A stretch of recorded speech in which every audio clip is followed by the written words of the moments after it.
concerning the Ukraine situation, I would like to try to understand. I mean, I'm seeing yesterday there was this New York Times piece yesterday or the day before yesterday talking about the companies, the Western companies that Putin is seizing the assets to pump his war machine and all that stuff.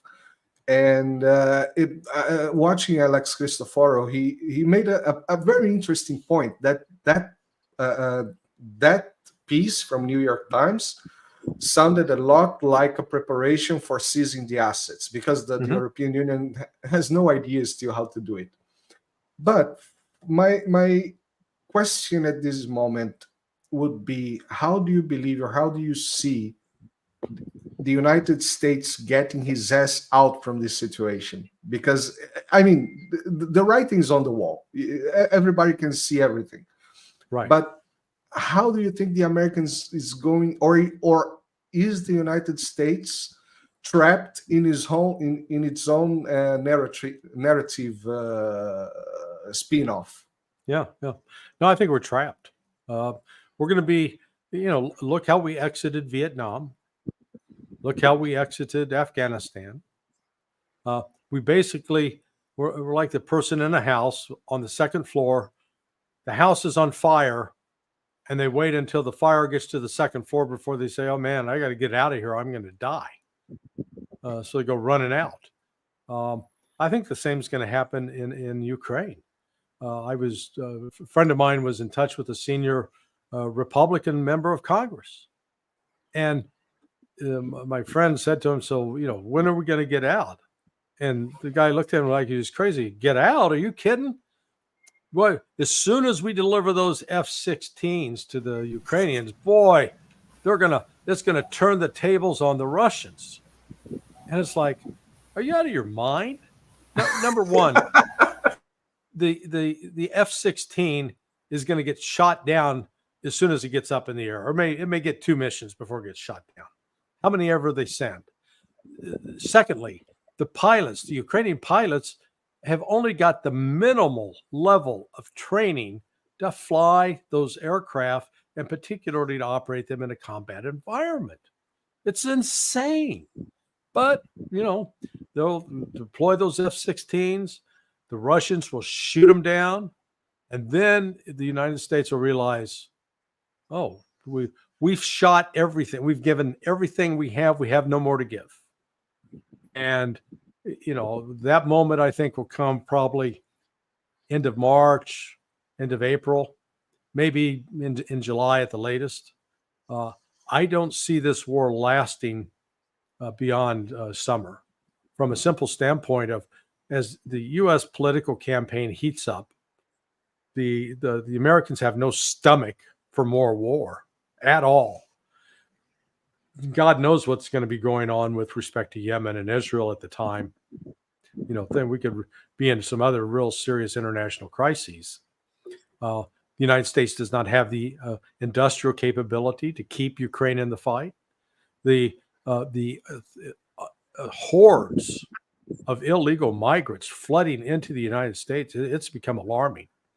And I think that is also going to become another issue that will distract.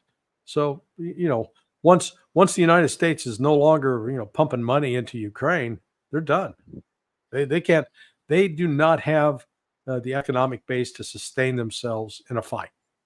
And so they're on borrowed time right now. Okay. Larry, we have fentanyl, 34 billions of debt. The American Navy is getting hold, orders of immigration, and a big division in this society. Is that in the future for the United States? What is your opinion? I think the United States is in serious trouble. You're changing the very culture of the United States by allowing this unfettered immigration. And, there's big money behind this.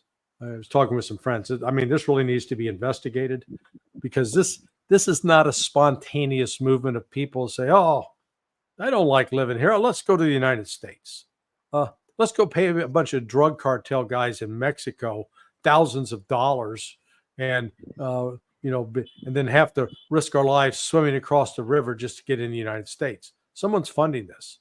There are camps in the Darien Gap in Panama that, I'd like to know who owns that land, who's allowed those camps to be set up. They are getting money from non-governmental organizations as well as governmental organizations. And then they're getting carted on buses and, the trip up to the Mexican border. I mean, this thing's very well organized. And the volume of people coming in, you've got, they represent the size of the population of Nebraska, South Dakota, Montana. I mean, this is an enormous number of people. You've got to say, where are they going? Where are they, if they're receiving government assistance, that means the government budget's going to go up as far as money being expended. But there's also a lot of human trafficking going on, both for sex workers as well as for child labor. I mean, this is, there are Republicans and Democrats both who I believe are profiting off of this, which is one of the reasons nothing firm has been done to stop it. Just a quick parenthesis. Redacted with Clayton Morris and Natalie Morris, they are been doing a very good job on searching for these human traffic issues, right? As well as they are having an interesting guest every now and then to talk about these camps in Panama that you just mentioned. I would just like to make this parenthesis.